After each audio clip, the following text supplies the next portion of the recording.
So ఈ రోజు మనం మోడ్ అనేటటువంటి కాన్సెప్ట్ ని డిస్కస్ చేసుకుందాం. ఆల్రెడీ మోడ్ అంటే నిన్న మనం చూసాం. Most repeated observation of the given data is called mode. అంటే ఇచ్చినటువంటి డేటాలో ఎక్కువ సార్లు రిపీటెడ్ అబ్జర్వేషన్ ని మనం జనరల్ గా మోడ్ అంటే ఇది ఒక అన్గ్రూప్డ్ డేటా అయితే మోడ్ మనం ఎలా రాస్తామో చూసి తర్వాత 10th క్లాస్ లో ఉన్నటువంటి స్టాటిస్టిక్స్ లో మోడ్ ఎలా ఫైండ్ అవుట్ చేస్తామో చూద్దాం. సో అన్గ్రూప్డ్ డేటా అంటే గ్రూప్ కాకుండా మనం ఇండివిడ్యువల్ గా ఏజెస్ తీసుకుంటాం. ఫర్ ఎగ్జాంపుల్ ఇక్కడ 8 స్టూడెంట్స్ యొక్క ఏజ్ తీసుకున్నాం. సో 1 2 3 4 5 6 7 8 స్టూడెంట్స్ యొక్క ఏజ్ తీసుకున్నాం.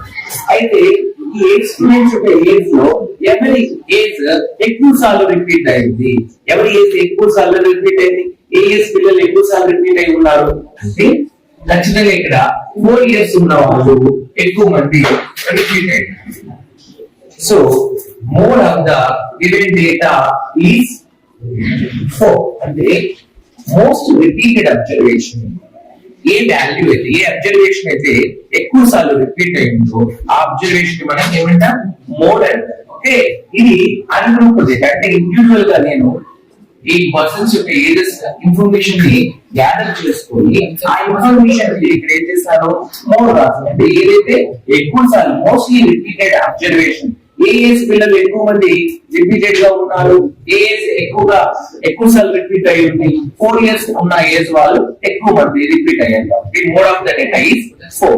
అలానే మనం 10th క్లాస్ లో ఉన్నటువంటి కాన్సెప్ట్ తీసుకుంటే గ్రూప్ డేటా అంటే ఒక గ్రూప్ కి సంబంధించిన ఇన్ఫర్మేషన్ ని మనం ఇక్కడ మోడ్ గా తీసుకుంటాం. అందులో మనం ఇక్కడ ఒక ఎగ్జాంపుల్ తీసుకున్నాము. A survey conducted on 20 households a locality అంటే ఒక లొకాలిటీ ఒక ప్రాంతంలో ఉండే 20 members ని సర్వే చేస్తే వాళ్ళ ఫ్యామిలీస్ లో ఎంతమంది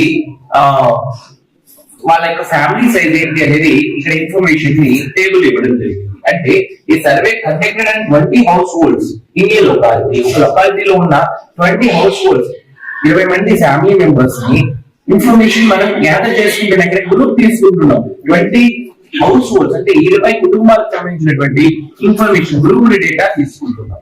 by A group of students resulted in the following frequency table. అంటే ఫ్యామిలీ సైజ్ అంటే ఫ్యామిలీ అన్నాక ఒక ఫ్యామిలీలో 4 ఉన్న ఫ్యామిలీ ఉంటారు, 3 ఉన్న ఫ్యామిలీ ఉంటారు, 2 ఉన్న ఫ్యామిలీ కూడా ఉంటారు, 7 members ఉన్న ఫ్యామిలీ కూడా ఉంటారు. సో ఇక్కడ ఫ్యామిలీ సైజ్ అంటే 1 2 3 అంటే 1 నుంచి 3 వరకు అంటే ఒక ఫ్యామిలీలో 1 నుంచి 3 వరకు ఉన్న ఫ్యామిలీస్ ఎంతమంది ఉన్నారు అంటే 7 families లో 1 నుంచి 3 వరకు ఉన్న మెంబర్స్ ఉన్నారు. అలానే 3 to 5 members ఉన్న ఫ్యామిలీస్ ఎన్ని ఉన్నాయి అంటే 8 families లో 3 to 5 members ఫ్యామిలీ మెంబర్స్ ఉన్నారు. అలానే 5 నుంచి 7 members ఉన్న ఫ్యామిలీస్ ఎన్ని ఉన్నాయి అంటే 2 families లో 5 నుంచి 7 వరకు ఉన్న పర్సన్స్ ఉన్నారు అన్నమాట. ఇలానే 7 to 9 members ఉన్న ఫ్యామిలీస్ ఎంతమంది 2 members 2 families లో 7 to 9 members ఉన్నారు. అలానే 1 ఫ్యామిలీలో 9 to 11 members ఉన్న ఫ్యామిలీస్ కూడా ఉన్నాయి. అంటే ఇక్కడ డిఫరెంట్ ఫ్యామిలీస్ మనం తీసుకొని ఆ ఫ్యామిలీస్ లో ఏ రేంజ్ నుంచి ఏ రేంజ్ వరకు పిల్లలు ఉన్నారు అనేటటువంటి ఇన్ఫర్మేషన్ ని ఇవ్వడం జరిగింది. ఓకే, సో ఆ ఇన్ఫర్మేషన్ ని బేస్ చేసుకొని మనం ఏం చేస్తాము మోడ్ అనేది ప్రిపేర్ చేస్తాం. యాక్చువల్ గా ఇది గ్రూప్ డేటా అన్గ్రూప్డ్ డేటా అయితే ఈజీగా ఏ నెంబర్ ఫ్యామిలీ ఎక్కువ సార్లు రిపీట్ అవుతుంది, 3 members ఉన్న ఫ్యామిలీస్ ఎక్కువ సార్లు రిపీట్ అవుతున్నాయా, లేదా 7 members ఉన్న ఫ్యామిలీస్ ఎక్కువ సార్లు రిపీట్ అవుతున్నాయా, లేదా 9 members ఉన్న ఫ్యామిలీస్ ఎక్కువ సార్లు రిపీట్ అవుతున్నాయా అని చెప్పొచ్చు జనరల్ గా. బట్ ఇక్కడ మనం తీసుకుంటే క్లాస్ 1 2 3 అంటే 1 member నుంచి 3 members వరకు ఆ బిట్వీన్ ఆ మధ్య ఉన్న ఫ్యామిలీస్ 7 ఉన్నాయి. అంటే ఆ 7 families లో ఒక ఫ్యామిలీలో 3 members ఉండొచ్చు, 2 members ఉండొచ్చు, 1 member ఉండొచ్చు. సో 1 నుంచి 3 వరకు ఈ రేంజ్ లో ఉన్న ఫ్యామిలీస్ 7 families ఉన్నాయి. అంటే ఈ రేంజ్ లో అంటే ఆ ఫ్యామిలీలో 2 families ఉండే వాళ్ళే ఉండొచ్చు, లేదా 3 members ఉన్న ఫ్యామిలీ ఉండొచ్చు. సో ఇలా డిఫరెంట్ అంటే గ్రూప్ ఇక్కడ గ్రూప్ అన్నమాట. అంటే 3 members ఉన్న ఫ్యామిలీసే ఉండొచ్చు ఆ ఫ్యామిలీలో, లేదా 2 members ఉన్న ఫ్యామిలీసే ఉండొచ్చు, చెప్పలేదు. సో ఇది గ్రూప్ కి సంబంధించినటువంటి డేటా. మరి ఇలాంటి డేటాకి మనం మోడ్ ఎలా ఫైండ్ అవుట్ చేయాలి అనేటటువంటి ఈ రోజు కాన్సెప్ట్. ఓకే. గ్రూప్ డేటా మనం మోడ్ ఎలా ఫైండ్ అవుట్ చేసుకోవాలి. సో మనం తీసుకుంటే these are called class intervals. అంటే 1 రేంజ్ నుంచి 3 రేంజ్ వరకు ఎంత మంది ఉన్నారు అంటే రేంజ్ ఇక్కడ 1 నుంచి 3 వరకు ఉంది. అంటే 1 to 3 మెంబర్స్ ఉన్న వాళ్ళు ఫ్యామిలీస్ ఎన్ని ఉన్నాయి అంటే ఫ్యామిలీ సైజ్ ఫ్యామిలీలో 3 మెంబర్స్ ఉంటారు, 1 మెంబర్ ఉంటారు. సో ఇక్కడ ఫ్యామిలీ సైజ్ ఇక్కడ ఇచ్చాడు, అలాంటి ఫ్యామిలీస్ ఎన్ని ఉన్నాయని ఇచ్చాడు. ఇలాంటి గ్రూప్ డేటా మోడ్ ఎలా ఫైండ్ అవుట్ చేయాలో చూద్దాం. Okay, so mode is equals to L plus F1 minus F0 by 2F1 minus F0 minus F2 into 5 అనేటటువంటి ఫార్ములాతో మనం మోడ్ ని క్యాలిక్యులేట్ చేస్తాం. ఇందులో మనకి ఫస్ట్ టర్మ్స్ తెలుసుకోవాలి. L is nothing but lowest frequency, lowest class interval. Okay, L is nothing but lowest class interval. So F1 అంటే highest frequency of the given data. అంటే ఇచ్చిన ఇన్ఫర్మేషన్ లో ఏదైతే పెద్ద ఫ్రీక్వెన్సీ ఉంటుందో దట్ ఈస్ కాల్డ్ F1. మనం తీసుకున్నట్లయితే what is the biggest frequency? ఇచ్చిన ఫ్రీక్వెన్సీస్ లో పెద్దది ఏంటి? అబ్సల్యూట్లీ F8 అనేది బిగ్గెస్ట్ ఫ్రీక్వెన్సీ. ఓకే, ఈ ఫ్రీక్వెన్సీలో దిస్ ఇస్ కాల్డ్ F1. ఏదైతే బిఫోర్ ఫ్రీక్వెన్సీ ఉందో predecessor of the given frequency, higher frequency, biggest ఫ్రీక్వెన్సీకి ఏదైతే బిఫోర్ ఉందో దాన్ని మనం F0 గా తీసుకోవడం జరుగుతుంది. ఓకే, సక్సెసివ్ ఫ్రీక్వెన్సీ అంటే ఇచ్చినటువంటి బిగ్గెస్ట్ ఫ్రీక్వెన్సీకి ఏదైతే బిగ్గర్ వన్ ఉందో నెక్స్ట్ ఫ్రీక్వెన్సీ ఉందో ఆ ఫ్రీక్వెన్సీని మనం F2 గా తీసుకోవడం జరుగుతుంది.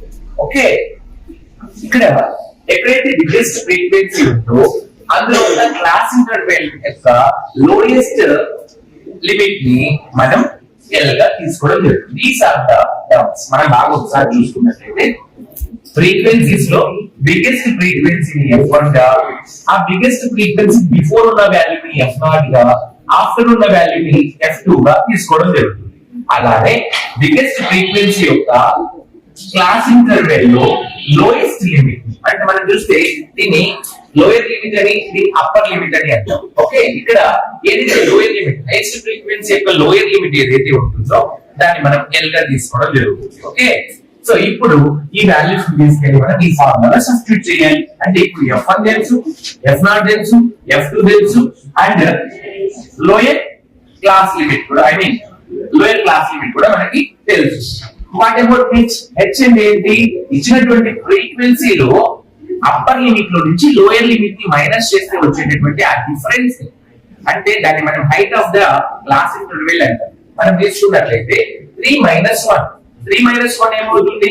2 అవుతుంది. అలానే 5 minus 3 is equals to 2. 7 minus 5 equal to 2.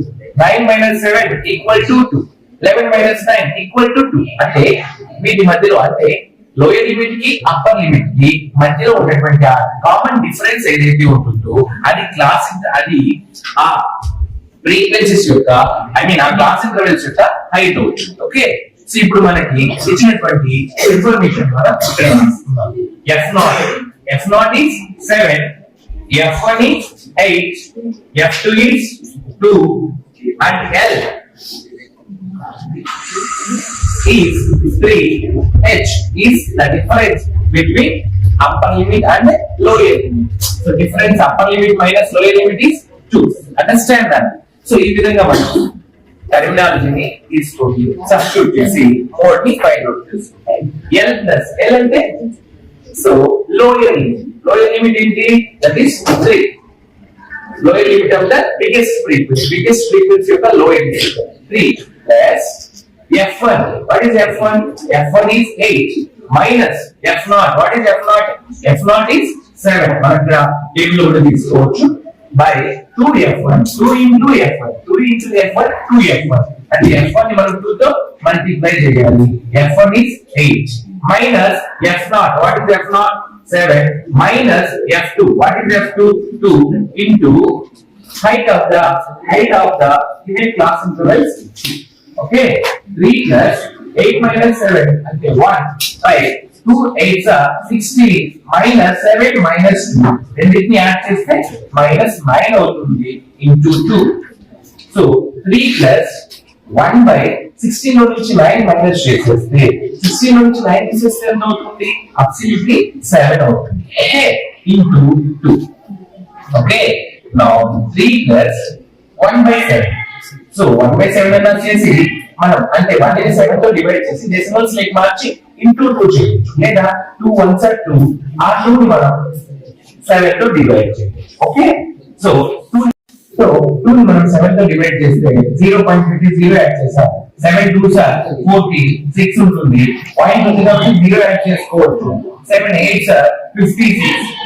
7 8s are 56. So 4 ఉంటుంది.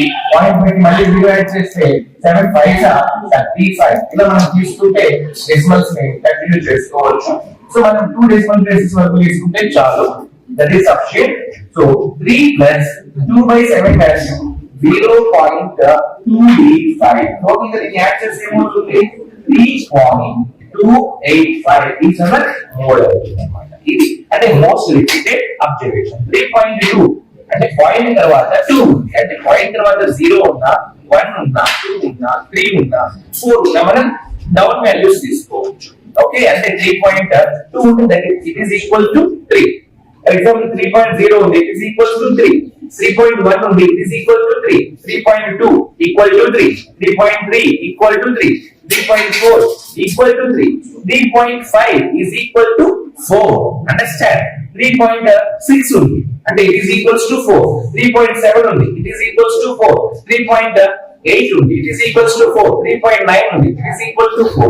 ఆ విధంగా మనం తీసుకుంటాం. సో ఇక్కడ 3.2 ఉంది, ఇది అప్రాక్సిమేట్ గా మనం 3 గా తీసుకోవచ్చు. అండర్స్టాండ్? అంటే 3 మెంబర్స్, మోస్ట్లీ 3 మెంబర్స్ ఉన్నటువంటి అబ్జర్వేషన్ ఏదైతే ఉందో 3 మెంబర్స్ ఉన్న ఫ్యామిలీస్ ఎక్కువ మనకి విజిబుల్ అయ్యేటువంటి గ్రూప్ డేటాలో 3 మెంబర్స్ ఉన్న ఫ్యామిలీస్ ఎక్కువగా విజిబుల్ అవుతున్నాయని దీని యొక్క మీనింగ్. సో ఈ విధంగా మనం గ్రూప్ డేటా ఈ మోడ్ ని క్యాలిక్యులేట్ చేసుకుంటాం.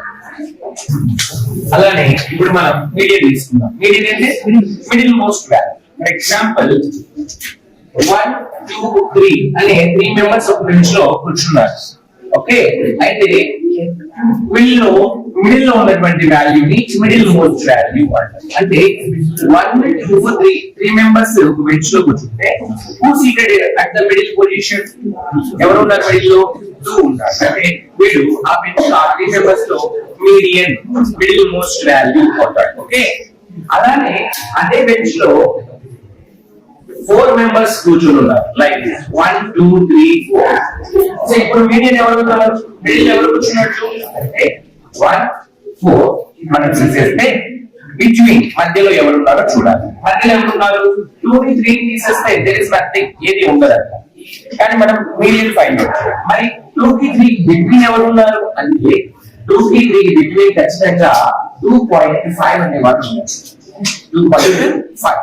సో ఇదే విధంగా దీన్ని మనం ఏమంటున్నాం? Median, middle most observation is called median. Okay, ఇది ఇప్పుడు ungrouped data. Ungrouped data like మనం మీడియన్ ఈ విధంగా ఫైండ్ అవుట్ చేస్తాం. ఫర్ ఎగ్జాంపుల్ ఎగ్జాంపుల్ తీసుకున్నాను. సో వీటిని మనం అసైనింగ్ ఆర్డర్ లో రాసుకుంటే 3 5 7 8 9 middle most observation. So 3 9 5 8. Who is the median? 7 is the median. ఈ విధంగా మనం మీడియన్ ని క్యాలిక్యులేట్ చేస్తాం జనరల్ గా. But coming to the 10th class ఇక్కడ మనం మీడియన్ క్యాలిక్యులేట్ చేయాలి. అంటే ఇక్కడ అన్గ్రూప్డ్ డేటా అంటే గ్రూప్ తీసుకోవట్లేదు మనం. సో ఇండివిడ్యువల్ గా తీసుకుంటున్నాం. Suppose these are the favourite numbers అంటున్నాం. ఆ ఫేవరెట్ నంబర్స్ ని ఒక అసైన్మెంట్ ఆర్డర్ లో అరేంజ్ చేస్తే ఏ నంబర్ అయితే మిడిల్ లో ఉంటుందో దాన్ని మనం మిడిల్ మోస్ట్ వాల్యూ మీడియన్ అని అంటాం. ఓకే, అయితే ఇక్కడ నేను ఒక ఎగ్జాంపుల్ ఇస్తున్నాను which belongs to 10th class. The distribution below gives the weights of 30 students of a class. Find the median. అంటే ఇక్కడ ఏంటి? ఇక్కడ 30 స్టూడెంట్స్ ఉన్నారు క్లాస్ లో. ఆ 30 స్టూడెంట్స్ యొక్క వెయిట్ ఇచ్చారు. అంటే ఒక క్లాస్ లో ప్రతి పిల్లవాడు ఒకే వెయిట్ ఉంటాడా? నో, పిల్లలందరూ కూడా డిఫరెంట్ వెయిట్స్ ఉన్న వాళ్ళు ఉంటారు. అంటే ఇక్కడ 40 kgs నుంచి 45 kgs మధ్యలో ఉన్న వాళ్ళు ఎంతమంది ఉన్నారు? 2 ఉన్నారు. Number of students 2.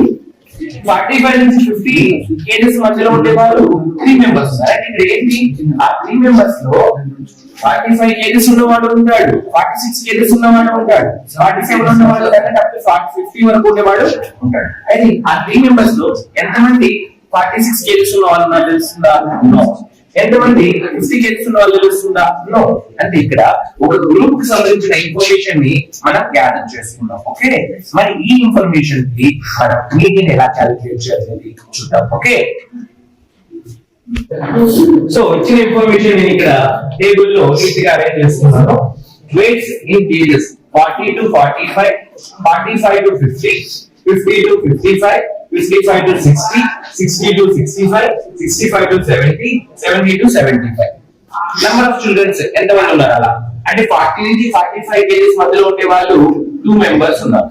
వాళ్ళు ఏమైనా ఉండొచ్చు. ఆ 2 మెంబర్స్ 40 కేజెస్ ఉన్న వాళ్ళు ఉండొచ్చు, లేదా 2 మెంబర్స్ లో ఒకటి 40 కేజెస్ ఉండి ఇంకొకటి 41 కేజెస్ ఉండొచ్చు. అది ఎలా అయినా ఉండొచ్చు, ఎందుకంటే ఇది గ్రూప్ సంబంధించినటువంటి ఇన్ఫర్మేషన్. ఓకే, ఇలా మనం రాసుకుంటాం. మోడ్ ఎలా ఫైండ్ అవుట్ చేస్తాం? By using this formula. Radian ఎలా ఫైండ్ అవుట్ చేస్తాం? By using this formula. ఏంటి ఇందులో L plus n/2 minus cumulative frequency by F into H. ఇందులో మనం టర్మ్స్ తీసుకుంటే L లోయెస్ట్ ఫ్రీక్వెన్సీ, L అంటే ఏంటి? Sorry, lowest limit of the class interval. Class intervals లో లోయెస్ట్ లిమిట్ ని మనం L గా తీసుకుంటాం. ఓకే, n అంటే ఏంటి? Total number of students, total number of students by 2, total number of students by 2. అంటే ఏదైతే ఫ్రీక్వెన్సీ ఉందో, ఇది మనం ఫ్రీక్వెన్సీ అంటున్నాం కదా, ఏదైతే ఫ్రీక్వెన్సీ ఉందో దాన్ని మనం యాడ్ చేస్తే వచ్చేది n. Okay, minus cumulative frequency. Cumulative frequency ఎలా చేయాలో నేను చెప్తాను. తర్వాత h అంటే హైట్, f అంటే ఫ్రీక్వెన్సీ, హైయెస్ట్ ఫ్రీక్వెన్సీ. ఇందులో బిగ్గెస్ట్ ఫ్రీక్వెన్సీ మనం తీసుకుంటాం. What is the bigger frequency? అన్ని ఉన్నటువంటి వాల్యూస్ లో పెద్ద వాల్యూ 8. సో దీన్ని మనం f గా తీసుకుంటాం. ఓకే, ఏదైతే పెద్ద ఫ్రీక్వెన్సీ ఉందో ఆ పెద్ద ఫ్రీక్వెన్సీని మనం f గా తీసుకుంటాం. ఓకే, ఇందులో ఏదైతే లోయర్ క్లాస్ లిమిట్ ఉందో అంటే బిగ్గెస్ట్ ఫ్రీక్వెన్సీని మనం f గా తీసుకుంటాం. క్లాస్ ఇంటర్వెల్స్ లో లోయెస్ట్ క్లాస్ లిమిట్ ని, I mean lower class limit ని మనం L గా తీసుకుంటాం. Okay, this is L, this is F. So మనకు కావాల్సిన L వచ్చింది అండ్ F కూడా వచ్చింది. ఇంకా n వాల్యూ అంటే టోటల్ నంబర్ ఆఫ్ ఫ్రీక్వెన్సీ మొత్తాన్ని మనం యాడ్ చేసి వచ్చినటువంటి టోటల్ ఏదైతే ఉంటుందో దాన్ని మనం n గా తీసుకొని దాన్ని బై 2 చేయవచ్చు. ఓకే, నెక్స్ట్ కావాల్సింది క్యుములేటివ్ ఫ్రీక్వెన్సీ. క్యుములేటివ్ ఫ్రీక్వెన్సీ ఎలా క్యాలిక్యులేట్ చేయాలి అనేది చూద్దాం. తర్వాత హైట్ అంటే ఆల్రెడీ చెప్పాను ఏంటంటే common difference of the class intervals. 45 minus 45, 50 minus 45 5, 55 minus 50 5. మనం ఏదైనా తీసుకోండి, కామన్ డిఫరెన్స్ ఆ height of the class interval అనేది సేమ్ ఉంటుంది. దాన్ని మనం h గా తీసుకుంటాం. So h is equals to 5, f equal to 8, lowest class interval is the lower class interval limit is 50. ఇలా మనం తీసుకున్నాం. Next n is equals to 30 by 2, 30 by 2, 2 ones are 2, 2 ones are 2, 1 ఉంటుంది, 2 5s are 10, n equal to 15. Okay, ఈ values ని మనం అక్కడ substitute చేయాలి. ఇంకా మనకు కావాల్సింది క్యుములేటివ్ ఫ్రీక్వెన్సీ, వెరీ ఇంపార్టెంట్. దీన్ని ఎలా క్యాలిక్యులేట్ చేయాలో చూద్దాం. ఏదైతే ఫస్ట్ ఫ్రీక్వెన్సీ ఉంటుందో దాన్ని అలానే యాజ్ ఇట్ గా రాసుకోవాలి. ఓకే, 2 అలానే రాసుకున్నాం. దీనికి ఈ వాల్యూని యాడ్ చేయాలి. 2 plus 3, 2 plus 3 5, 5 plus 8, 5 plus 8 13, 6 plus 13 19, 19 plus 6 25, 25 plus 3 28, 28 plus 2 30. Okay, ఈ విధంగా మనం క్యుములేటివ్ ఫ్రీక్వెన్సీని అంటే ఉన్నటువంటి ఫ్రీక్వెన్సీకి ఆఫ్టర్ ఫ్రీక్వెన్సీని యాడ్ చేసుకుంటూ మనం క్యుములేటివ్ ఫ్రీక్వెన్సీస్ రాసుకోవాలి. 2 యాజ్ ఇట్ ఇస్ గా రాయాలి. ఫస్ట్ ఫ్రీక్వెన్సీని అలానే రాయాలి. నెక్స్ట్ ఫ్రీక్వెన్సీని బిఫోర్ నంబర్ అని ఫస్ట్ ఫ్రీక్వెన్సీకి యాడ్ చేయాలి. 3 plus 2 5, 5 plus 8, 13, 13 plus 6, 19, 19 plus 6, 25, 25 plus 3, 28, 28 plus 2, 30. ఈ విధంగా మనం cumulative frequencies ని టేబుల్ లో రాసుకోవాలి. ఇప్పుడు హైయెస్ట్ ఫ్రీక్వెన్సీ ఏంటి? What is the highest frequency? 8. 8 కి ఆపోజిట్ లో ఎదురుగా ఉన్నటువంటి ఓకే ఫ్రీక్వెన్సీకి ఎదురుగా ఉన్న రిలేటివ్ ఫ్రీక్వెన్సీ బిఫోర్ ప్రిడిసీజర్ వాల్యూ ఏదైతే ఉంటుందో ఆ వాల్యూ మనం ఇక్కడ CF గా అంటే క్యూములేటివ్ ఫ్రీక్వెన్సీగా తీసుకోవడం జరుగుతుంది. వన్ సెకండ్ రిపీట్ చేస్తున్నాను. బిగ్గెస్ట్ ఫ్రీక్వెన్సీ దానికి ఎదురుగా ఉన్నటువంటి క్యూములేటివ్ ఫ్రీక్వెన్సీ దాన్ని దీనికి బిఫోర్ ఉన్న ప్రీవియస్ క్యూములేటివ్ ఫ్రీక్వెన్సీని మనం CM గా తీసుకుంటాం. ఓకే, ఇప్పుడు మనం ఇచ్చినటువంటి మీడియన్ ఫార్ములాకి సబ్స్టిట్యూట్ చేద్దాం. Median is equals to L plus N by 2 minus cumulative frequency by F into H. This is the formula. Already మనకు తెలుసు ఏంటంటే lower class interval. Lower class interval is 50 plus N by 2. N by 2 already చేసాం మనం. So frequencies మొత్తాన్ని add చేసి వచ్చేది 30. దాన్ని by 2 చేసాం 15 minus cumulative frequency that is 5. అంటే బిగ్గెస్ట్ ఫ్రీక్వెన్సీకి ఉన్న క్యూములేటివ్ ఫ్రీక్వెన్సీ అబోవ్ అంటే ప్రిడిసీస్ అని మనం CF గా తీసుకున్నాం బై F అంటే బిగ్గెస్ట్ ఫ్రీక్వెన్సీ 8 ఇంటూ హైట్ ఏంటి 5 సారీ హైట్ వచ్చి 5 ఓకే నౌ 50 ప్లస్ 15 నుంచి 5 తీసేస్తే 10 by 8 into 5. Now taking two table, 2 4s are 8, 2 5s are 10. Okay, 50 plus 5 by 4 into 5. ఇంతకు ముందు చెప్పినట్టు 5 4 టేబుల్ తో డివైడ్ చేస్తే డెసిమల్స్ వస్తుంది. దాన్ని 5 తో మల్టిప్లై చేయొచ్చు లేదా 5 తో మల్టిప్లై చేసి వచ్చిన వాల్యూని 4 తో డివైడ్ చేయొచ్చు. అంటే 50 plus 5 5s are 25 by 4. ఈ 25 by 4 అంటే డెసిమల్స్ లో ఎంత వస్తుందో క్యాలిక్యులేట్ చేసుకోవాలి.